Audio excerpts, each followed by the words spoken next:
자신이 오래전에 돌아가신 아버지와 친한 친구인데 약속을 지키러 왔다면서 좋은 자동차 한 대를 선물로 주고 간다면 받는 여러분의 기분은 과연 어떨까요?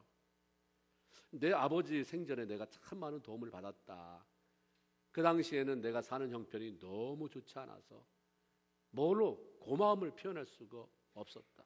그래서 이 다음에 내가 형편이 나아지면, 돈을 좀 벌게 되면 꼭 친구 아들이나 딸에게 멋진 자동차 한 대를 사줄 거라고 약속했는데 이제야 그 약속을 지키게 되니 내 마음이 참 좋다 하면서 자동차 열쇠를 손에 쥐어준다면 감동은 물론이고 엄청난 충격이 몰려올 것입니다. 아버지 안 계시는데, 난 저분 잘 알지도 못하는데 약속했다고, 그것도 아버지랑 약속한 게 아니라 자기 스스로 약속했다고 이제 와서 이걸 지키는, 세상에 저런 분이 다 있을까? 하나님이 그런 분이십니다. 하나님은 아브라함에게 하늘의 뭇별과 같은 수많은 후손들과 그들에게 가나안이라고 하는 젖과 꿀이 흐르는 땅을 약속하셨습니다. 그런데 그 과정에서 이스라엘 백성들이 애굽의 종이 되어서 섬기다가 400년이 지나면 내가 너희를 다시 가나안 땅으로 오게 할 것이다 약속하셨습니다. 그런데 정말 수백 년의 세월이 흘러서 아브라함도 죽었습니다. 이삭도 야곱도 다 죽었어요. 많은 믿음의 조상들이 죽었습니다. 그런데 시간이 되었을 때 하나님은 그 오래전에 아브라함에게 하신 약속을 잊지 않고 정확한 시간에 그 후손들, 이스라엘 백성들을 찾아오셨습니다. 그리고 그 후손들을 애굽 땅에서 이끌어내시기 위해 모세라고 하는 사람을 애굽 왕 바로 앞에 세우시고 그 후손들을 해방시키는 일을 구체적으로 진행시켜 나갔습니다. 참 얼마나 놀라운 하나님이십니까? 시편 90편 4절에 보면 주의 목전에는 천년이라고 하는 것이 어제 같으며 밤의 한 경점일 뿐이다. 천년이 굉장히 긴 세월인 것 같지만 하나님이 보실 때는 어제, 밤의 한순간. 하나님은 수천 년 전에 하신 말씀이라도 마치 아까 말씀한 것처럼 그렇게 생생하게 기억하고 그렇게 응답하시는 분이라고 하는 말씀이죠. 얼마나 신실하고 좋으신 하나님이십니까? 그러므로 우리가 내가 10년 전에 하나님의 말씀을 이렇게 들었는데, 20년 전에 내가 기도를 통해서 이런 응답을 받았는데, 이런 말씀을 들었는데, 이런 약속을 하셨는데 왜 10년이 지났는데 20년이 지났는데도 내 삶은 이 모양 이 꼴인가? 내 자식에 대한 약속을 이렇게 하셨는데, 내 남편에 대한 약속을 이렇게 하셨는데, 이 교회에 대한 약속을 이렇게 하셨는데 왜 그럴까? 잊어버리셨나? 아니면 잘못된 건가? 이렇게 절망하면서 낙심하기에는 이르다고 하는 것입니다. 변함없으시고 한결같이 약속 지키신 하나님, 우리는 변함없이 한결같이 신뢰하고 살아갈 뿐입니다. 때가 되면 어떤 것도 사소하게 우리를 최상으로 여기는 분이기 때문에 우리에 대해서 어떤 것도 소홀히 여기지 아니하는, 우습게 여기지 아니하신 하나님께서 때가 되면 여러분 삶 가운데 약속하신 것을 이루어 주실 텐데 낙심하지 아니하고 절망하지 아니하고 믿음으로 앞을 향해 달려가는 저와 여러분 모두가 되기를 주님의 이름으로 축원을 드립니다. 하나님께서 모세를 바로 앞에 보내면서 내 백성을 보내라고 명령하시지만 바로는 생각해 볼 여지 없이 무시해버립니다. 그때부터 재앙이 부어지기 시작하죠. 만일 바로가 하나님의 말씀대로 순순히 이스라엘 백성들을 보냈다고 한다면 하나님은 바로를 축복하셨을 거예요. 고맙다. 그리고 그 나라를 축복하시고 이스라엘 백성들을 이끌고 나오셨을 것입니다. 그러나 그가 반대로 불순종하고 허락하지 않으니까 겪어도 되지 않을 그런 고통을 겪도록 많은 재앙을 풀어놓으셨습니다.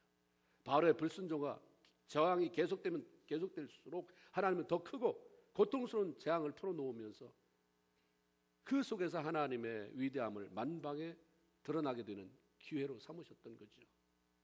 하나님은 바로에게 계속되는 재앙을 통해 출애굽기 9장 14절의 말씀처럼 온 천하에 나와 같은 자가 없음을 내게 알게 할 것이다. 너는 재앙이지만 네가 버틸수록 재앙이 더 크고 더 빈도수가 많아지겠지만 나는 그 가운데 내가 얼마나 위대한 존재인지 나 같은 자가 없음을 보여줄 것이다. 하나님이 도대체 어떤 분이시기에 나 같은 자가 없음을 보여주려고 하실까? 나 같은 자가 없음이라고 했을 때 그 나는 어떤 분인가?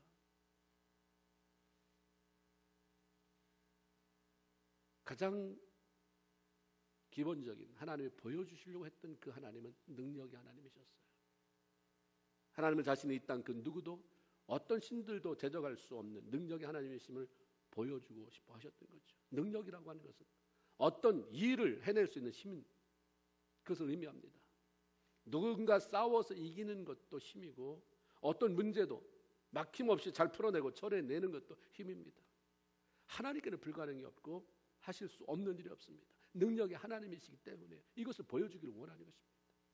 하나님은 아브라함이 100세 때 사라가 90세가 되는 해에 아들을 주신다고 했습니다.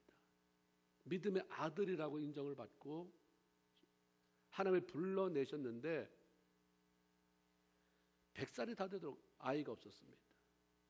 그런데 100살이 되면 이제 아이를 얻게 될 것이다.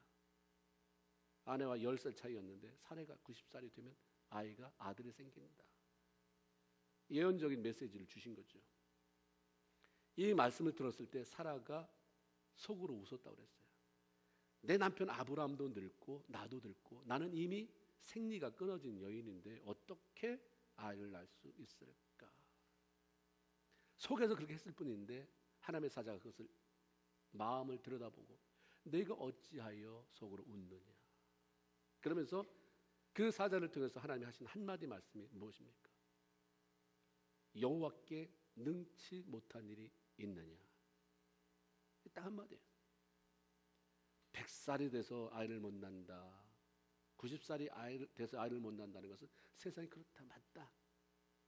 그러나 그건 너희 생각이고 내가 본 그런 경험들이지만 하나님 능치 못함이 없는 하나님이 하시면 가능한 일이다.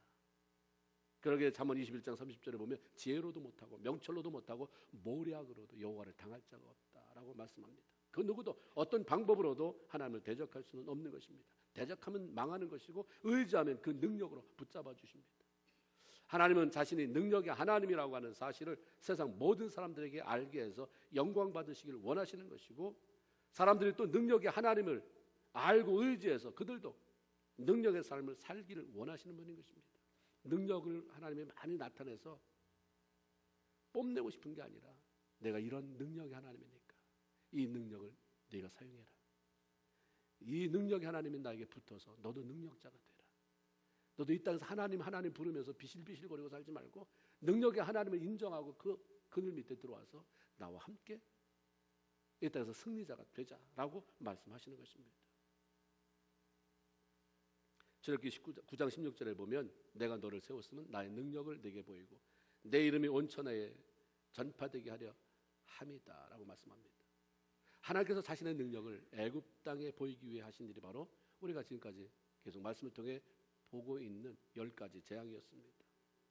그 재앙들을 통해서 단지 바로와 애굽 사람들을 괴롭게만 한 것이 아니라 그들이 믿고 의지했던 신들이 얼마나 보잘것없는지 얼마나 무능한 신인지를 폭로하셨던 것입니다. 하나님의 피, 개구리, 이, 파리, 우박, 악질, 독종, 우박, 메뚜기, 흑암, 장제 죽음이라고 하는 10가지에 걸친 수많은 재앙으로 애굽 신들의 무능함을 폭로시켰고 하나님이 얼마나 크고 위대한 분이신지를 나타내 주셨어요.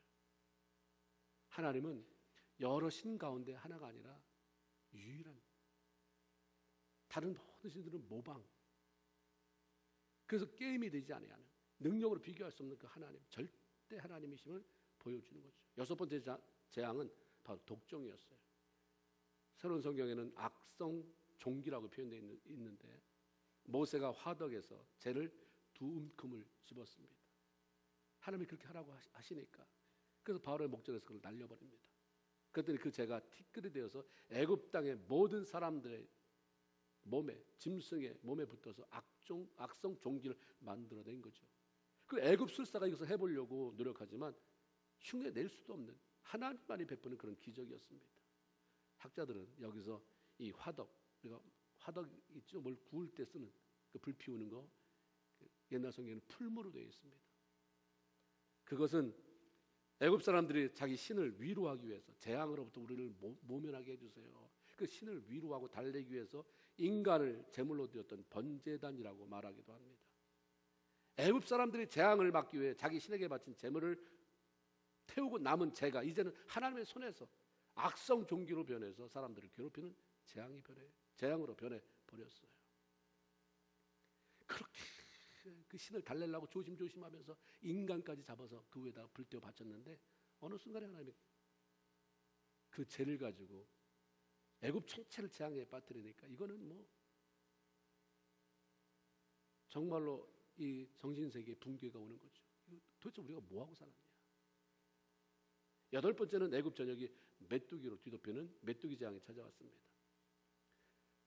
온 애굽 땅을 다 덮을 만한 메뚜기가 도대체 어디서 왔을까? 성경은 바람으로 그렇게 얘기해요. 하나님께서 동풍이 밤낮으로 불게 해서 사방으로 메뚜기 떼를 불러들였다라고 말씀합니다. 바로가 잘못했다고 얘기하죠. 순간 바로가 그 부분에서 잘못됐다고 말은 안 하더라도 보내겠다는 그런 의지를 보일 때 하나님은 다시 강력한 서풍을 불게 하셔서 메뚜기를 다 쓸어 홍해에 집어넣으셨다라고 그렇게 성경에 기록하고 있습니다. 천지를 창조하신 하나님은 그 안에 존재하는 모든 만물의 주인이 되시기 때문에 그걸 다 하신다고 그래요. 내가 지었기 때문에 다 한다. 그리고 자기 마음대로 그것들을 불러서 사용하는 분이십니다. 그렇기 때문에 시편 147편 4절에 보면 하나님은 별의 수효를 계수하시고 우리는 별이 얼마나 있는데 다 보지도 못합니다.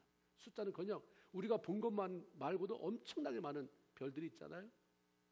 그런데 하나님은 별의 수효를 계수하시고 저희를 다 이름대로 부르시는도다. 아마 우리는 모르지만 하나님이 이 별들을 다 이름을 붙여놓은 모양이에요. 하나님이시기 때문에 가능한 일이죠. 이 하나님께서 아무 때나 명령하셔서 동서사방에서 바람을 불어오게 만드는 것이고 아무 때나 메뚜기 떼를 불러 모아지게 하는 것, 이건 하나님 앞에 일도 아니라고 하는 것입니다.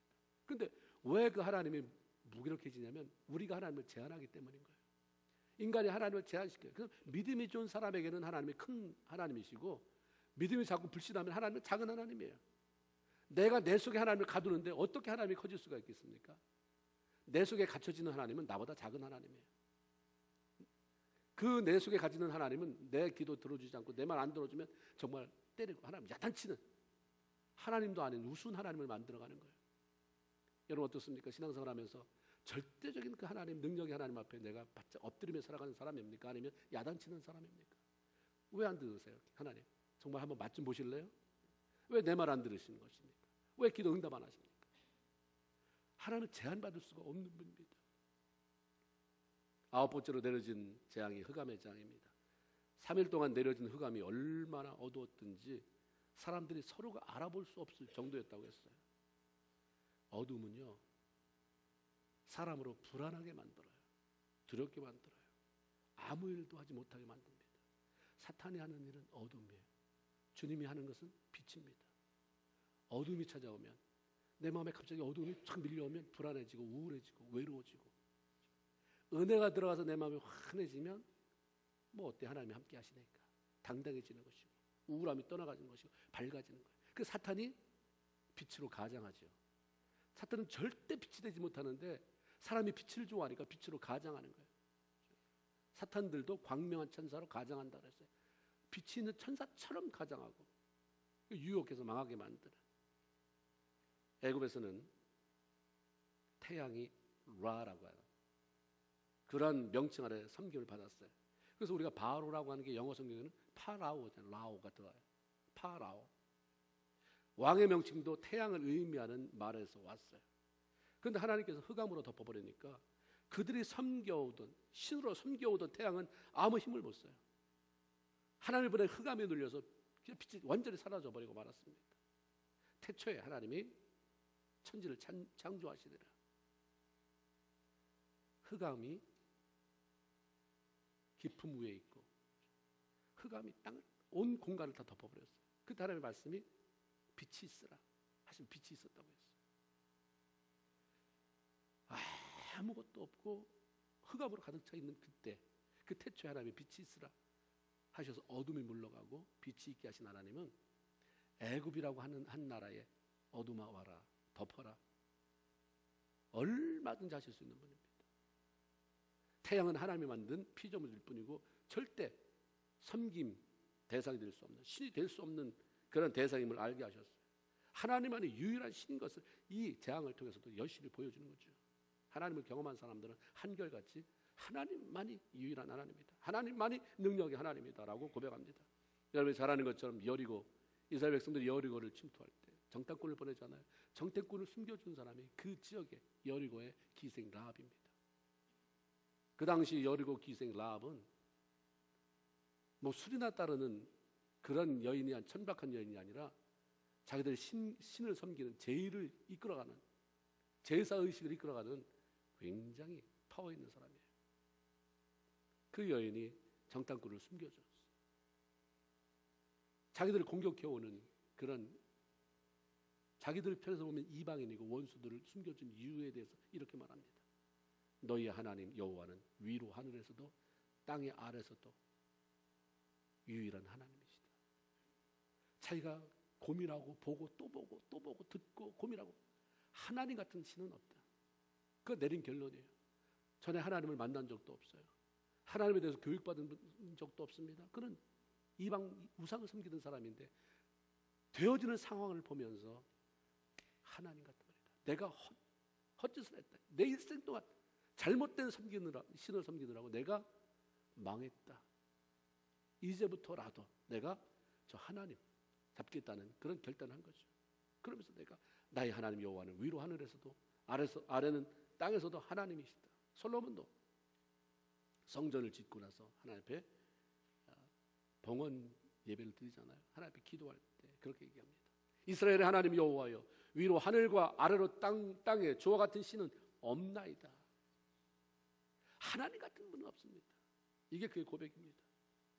하나님은 능력의 하나님이에요. 그분을 의지하고 그분을 신뢰하고 나가는 그런 성도들을 위해서 능력을 베푸시는 하나님이십니다. 오늘날 우리에게 얼마나 많은 능력이 필요한지 모릅니다. 넘어가야 하고 해결해야 하고 고쳐져야 하고 열려야 하고 우리가 할 수 없는 게 너무너무 많습니다. 능력이 하나님 붙잡으시기를 주님의 이름으로 축원을 드립니다. 특별히 하나님께서 애굽 사람들에게 내린 재앙이 이스라엘 백성들의 거주 지역을 피하게 하심으로 말미암아 하나님의 자신의 백성들을 얼마나 사랑하고 자신의 백성들을 얼마나 귀히 여기며 보호하시는지를 보여준 거죠. 출애굽기 9장 4절에 보면 여호와가 이스라엘의 가축과 애굽의 가축을 구별하리니 이스라엘 자손에게 속한 것은 하나도 죽지 아니하리라. 이런 기억이 있습니다. 심한 돌림병이에요. 애굽의 가축들, 말이나 낙이나 뭐 낙타나 소나 양떼들이 죽어나갈 때 바로가 사람들 이스라엘 땅에 보냅니다. 들은 게 있으니까 정말 하나님이 말한 대로 그렇게 되나? 이렇게 우리 땅에서 죽어가는데 애굽 사람의 지역에서는 수많은 짐승이 죽어나가는데 말씀한 대로, 하나님 말한 대로 그들이 사는 고센 땅에는 별일 없는가? 보냈어요. 출애굽 9장 6절에 이렇게 얘기합니다. 이스라엘 자손의 가축은 하나도 죽지 아니하니라.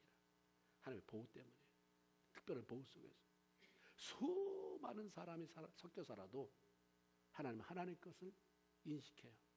하나님 것을 아시는 분입니다. 왜냐하면 내가 너를 어떻게 해서 불렀어요? 지명해서 불렀어요. 쓸어 담다 보니까 아이고 어떻게 안 되었게 너 같은 게 왔냐, 이게 아니라 지명해서 여기 부른 줄로 믿습니다. 아멘입니까? 이게 없으면 우리는 흔들려요.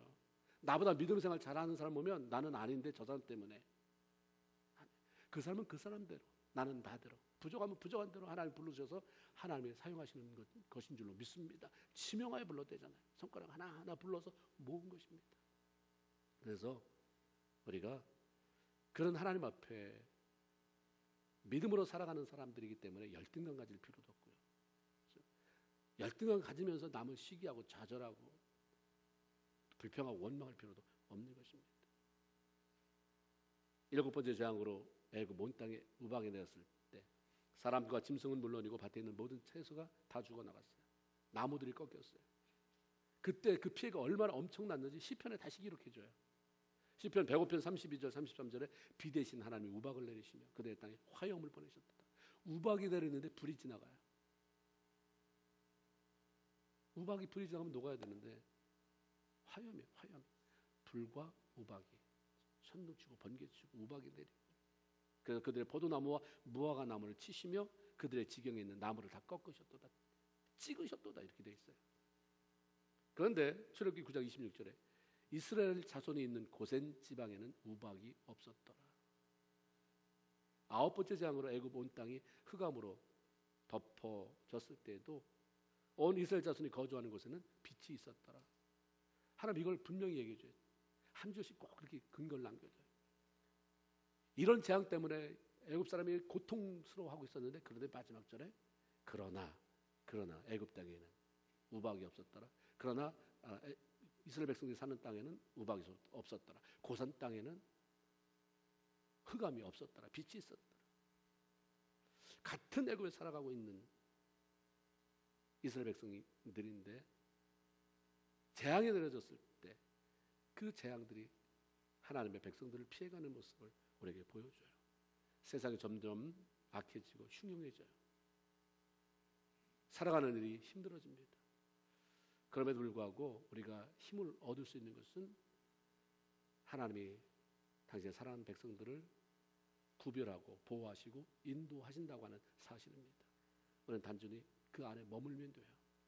우리를 보호하시고 그렇게 뜨겁게 살아가신 하나님, 우리가 냉랭해도 그렇게 좀 시큰둥하고 별 관심이 없어도 하나님은 약속으로 예수 그리스도의 피값으로 샀기 때문에 뜨겁게 살아가시고 보호하시고 인도하시는데, 그 하나님을 의지하고 그 안에 머물면서 매일매일의 삶 속에 정말 하나님을 영화롭게 하는 저와 여러분 모두가 되기를 주님의 이름으로 축원을 드립니다. 왜 재앙이 이렇게 길어졌는가? 한 가지 이유예요. 바로의 완악함, 고집 때문입니다.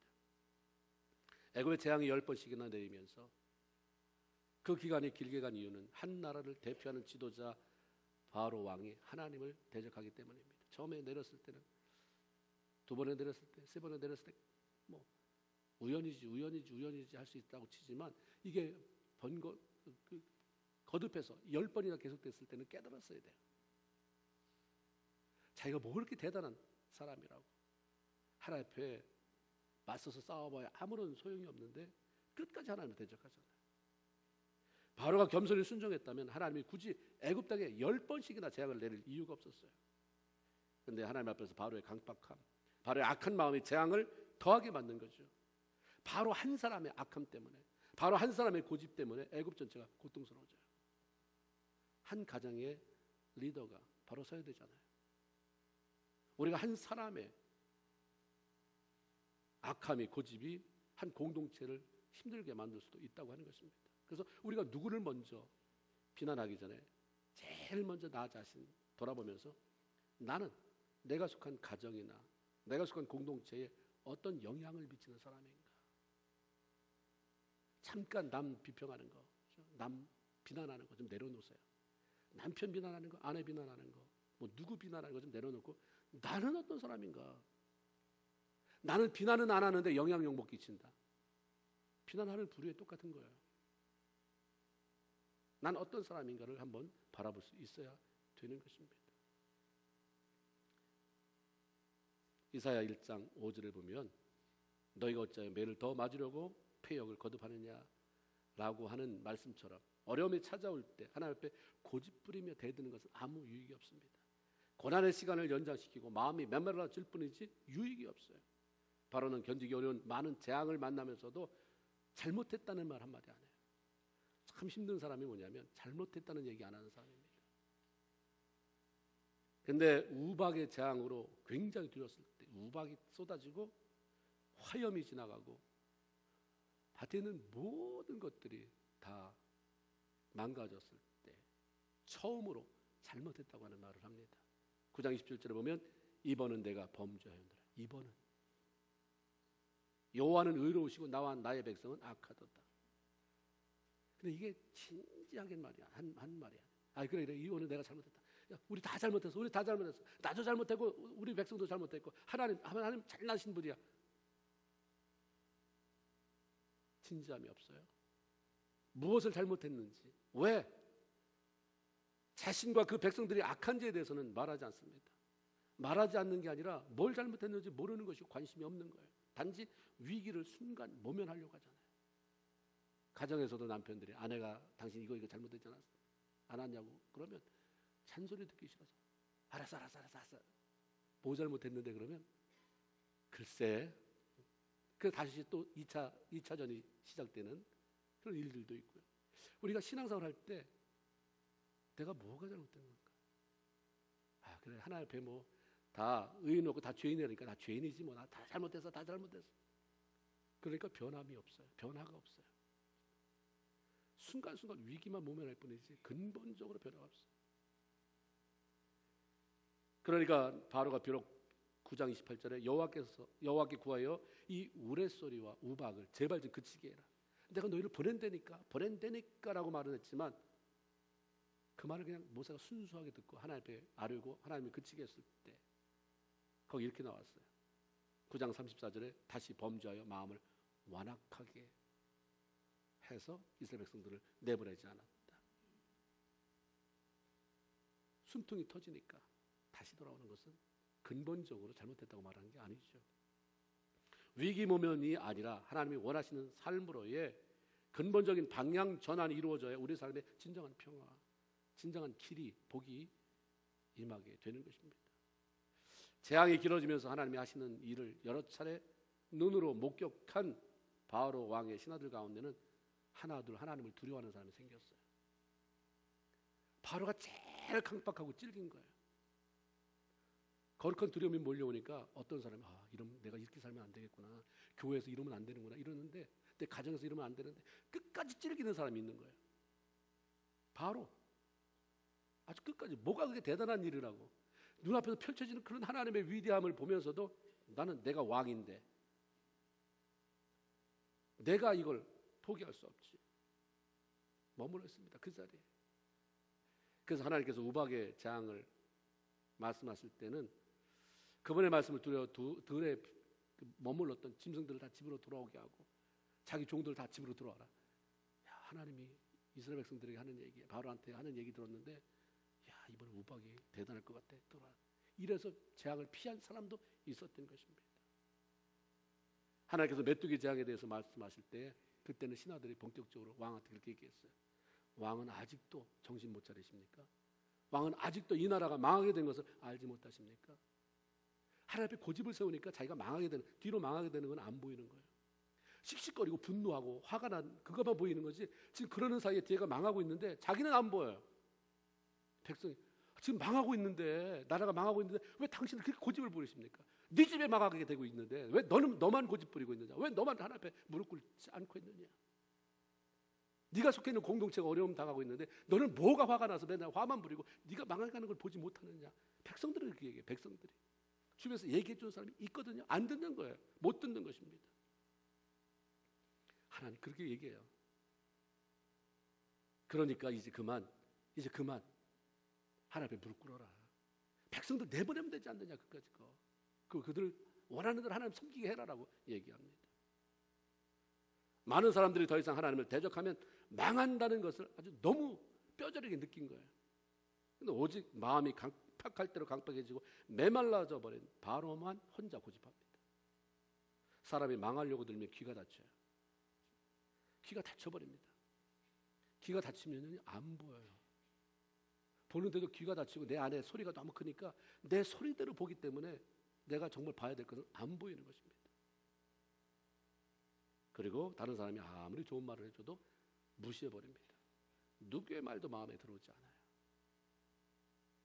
그게 부정적인 얘기를 하는데 내 혼자 안에서 하나님과의 친밀한 교제를 나누라고 딱 그런 것을 끊어버린다면 대단히 좋은 거지만 내 안에 그 온갖 부정적인 것을 가득 채워서 내가 내 속에 갇혀지고 그럼 결국은 나중에는 가스가 팽패해서 터지는 것처럼 폭발되는 거 외에는 없는 것입니다. 다시 수습하려면 그 파편 조각들 갖다 붙이고 수습하려면 이건 쉽지 않은 일이에요. 잠언 28장 14절에 보면 항상 경외하는 자는 복되거니와 마음을 강팍하게 하는 자는 재앙에 빠지리라. 재앙에 빠진다라고 하나님 말씀합니다. 마음이 강팍하면 하나님을 대적하게 될 수밖에 없어요. 강팍한 사람이 어떻게 하나님을 할렐루야 주님을 찬양할 수 있겠습니까? 마음이 강팍하면 하나님을 대적하게 되는 것이고, 마음의 강팍함, 하나님을 대적하면 결국은 자기 자신을 곤란한 상황으로 이끌어가게 만드는 것입니다. 세상 사람들은 어쩔 수 없다 하더라도 예수 믿고 하나님을 아버지라고 부르는 사람, 그래서 주일날 주님 앞에 나와서 예배 드리는 사람들을, 성도들만큼은 자신의 마음을 부드럽게 만들어야 돼요. 부드럽게 하는 방법은 하나님의 말씀으로 심령을 갈아엎는 것뿐만 아니라 하나님 앞에 애통하며 눈물로 회개함으로 그 사람이 주어지는 은혜를 우리 안에 채우고 살아가는 것입니다. 결코 메말라서 부서지는 자가 아니라 하나님의 은혜로 늘 촉촉히 적셔져 있어서 하나님이 주신 축복의 씨앗을 잘 키워서 그것을 풍성하게 가꾸어내고 누리고 베풀며 사는 저와 여러분 모두가 되길 주님의 이름으로 축원을 드립니다. 특별히 강팍한 마음으로 하나님을 대적하는 바로와는 대조적으로 하나님 말씀에 절대 순종하는 부드러운 마음의 소유자 모세라는 인물을 보게 됩니다. 애굽의 재앙이 시작되는 출애굽기 7장부터 10장까지 7, 8, 90 보면 재앙이 계속 나오잖아요. 거기 보면 여호와께서 모세에게 이르시되라고 하는 말이 12번 나와요. 재앙이 뭐 몇 년씩 갔습니까? 아니에요. 흑암이 3일 동안 있었더라고. 3일 동안 있다가 그 다음에 그 재앙 끝나고 다른 재앙이. 그러니까 재앙이 아주 오랜 게 아니에요. 그런데 그 기간 동안에 하나님이 모세에게 이르시되라고 하는 말이 12번 나온다는 것. 순간순간 모세를 불러대신 거예요. 모세야, 모세야. 좀 있어. 또 모세야, 모세야. 좀 있어. 또 모세야, 모세야. 일로 좀 와봐. 너는 바로 앞에 나가라. 이번에는 이런 재앙이 내린다고 얘기해라. 꼭 말해줘라. 이런 명령을 내리셨습니다. 매 순간 하나님께서 말씀하신 그대로 순종합니다. 왜 또 그러세요? 왜 하나님? 왜 자꾸 나만 부르세요? 왜 나만 시키세요? 짜증낸 적 없어요. 12번을 여러분 불러댄다면 왜 나만, 아유 목사님 다른 사람도 있는데 아유 나는 몰라요. 됐어요. 나는 12번. 그건 뭐 목사가 아니면 또 뭐 다른 뭐 리더가 했을 때 그렇다고 쳐도 하나님이 말씀한다고 해서 12번을 순종할까?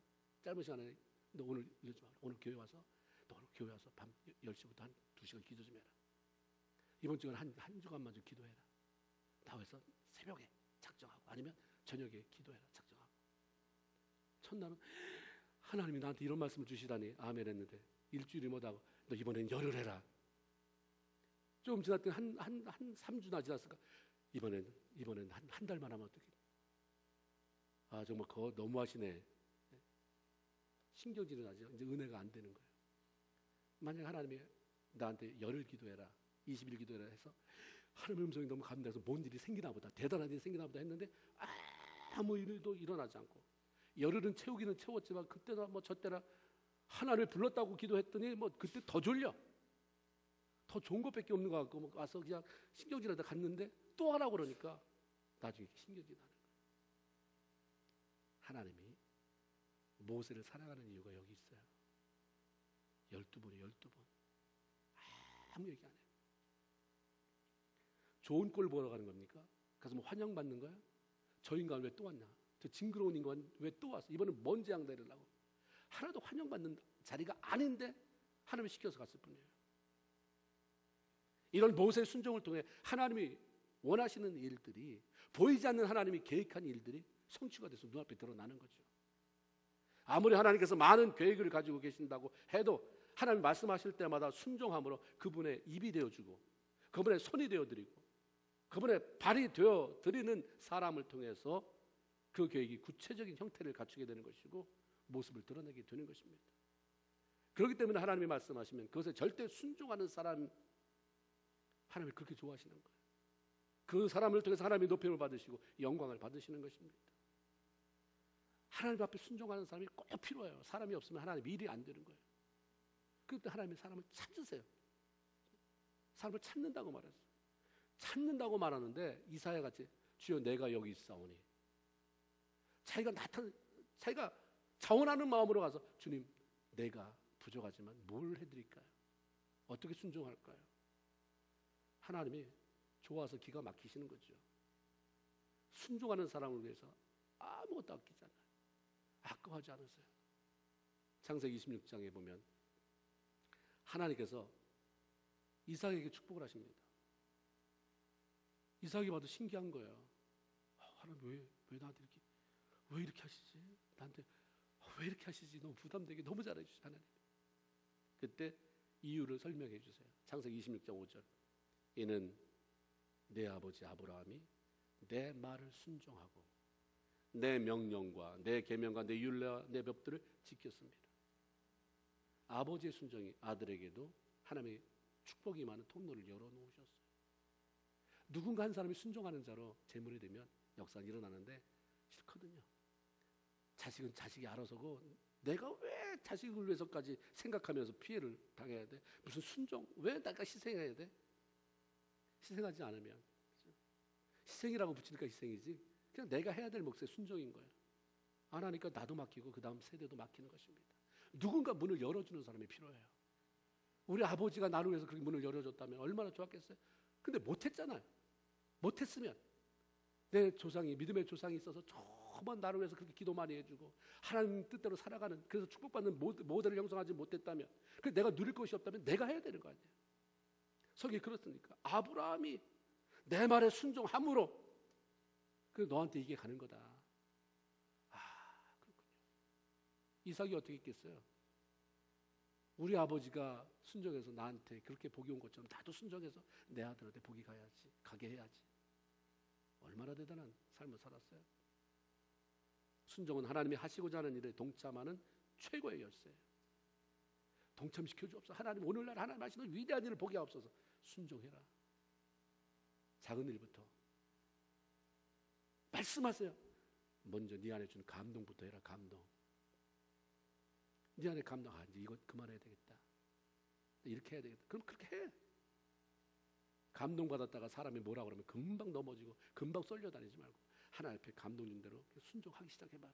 네 내면의 감동이 이제 네가 커지게 될 것이고 네가 순종해야 될 폭이 넓어지게 될 것이고 그런 너를 내가 어떻게 사용하고 그런 너를 내가 어떻게 축복하고 그런 너를 위해서 네 후손을 어떻게 대우하는지 네가 보게 될 것이다. 이게 하나님의 마음입니다. 자신의 일을 동참해서 심부름하는 성도가 얼마나 사랑스럽겠습니까? 그런 사람에게 뭘 아끼겠어요? 순종은 하나님을 기쁘시게 할 뿐만 아니라 스스로의 삶을 복되게 만드는 것이기 때문에 성경에는 순종 이렇게 얘기하고 사무엘 같은 경우에는 순종이 제사보다 낫다. 순종할 마음 하나도 없이 맨날 예배 자리에 앉아 있는 것보다 순간순간 하나님이 말씀하신 대로 순종하는 것이 훨씬 낫다는 거예요. 이사야 1장 19절에 보면 너희가 즐겨 순종하면 땅의 아름다운 소산을 먹을 것이야. 순종하면 천국에서 화려한 그런 멸류관이 예비되었고 세마포가 예비되었고 이렇게 말씀하지 않았어요. 네가 순종하면 순종은 이 땅에서만 필요한 거예요. 천국에서는 순종 필요 없어요. 순종하지 않는 사람은 아예 천국에 들이지도 않아요. 그것은 빛만 넘치고 사랑만 넘치는 것이지 순종 같은 거 믿습니다도 필요 없어요. 하나님 눈앞에 보는데 뭘 믿습니다가 뭐가 필요해요. 내가 소망이 있습니다. 소망 대신 하나님과 매일 더불어 사는데 무슨 소망이 필요하겠어요. 순종 이 땅에서 필요한 거예요. 그러니까 이 땅에서 순종할 때 이 땅에 필요한 것이 채워져요. 이사야 1장 19절 다시 한번요. 너희가 즐겨 순종하면 땅에 아름다운 소산을 먹을 것이요. 말씀하신 것처럼 하나님께서 말씀하실 때마다 기쁘게 순종함으로 하나님을 좀 존귀케 해드리고 저 안디옥 집사 네가 세운 하나님 당신이 세운 뭐 일꾼이라며 왜 이렇게 순종하네 하나님 아이고 하나님 뭐 대단한 줄 알았더니 아무것도 아니군요. 사단이 조소하고 비난하게 만들면 하나님도 얼마나 그러겠어요. 야 당신 좋겠습니다. 하나님 앞에 껌뻑 죽는 순종하는 자들이 저렇게 많으니 저 일꾼들이 다 하나님을 순종하니 하나님 마음이 좋아서 마치 욥에게 한 것처럼 네가 욥을 주의하여 봤느냐 얼마나 멋지냐 한 것처럼 우리 한 사람 한 사람을 지명하면서 너 안디옥 아무개를 봤느냐 얼마나 멋지냐 저 순종하는 모습 봐라 얼마나 멋지냐. 그래서 하나님이 너무 귀해서 존귀케 하지 않을 수 없는 축복하지 않을 수 없는 그런 성도로 체험을 받고 그리고 다시 그것을 나누며 베풀며 하나님의 영광을 돌려드리는 저와 여러분 모두가 되기를 주님의 이름으로 축원을 드립니다. 아멘. 하나님 고맙습니다. 오늘 주일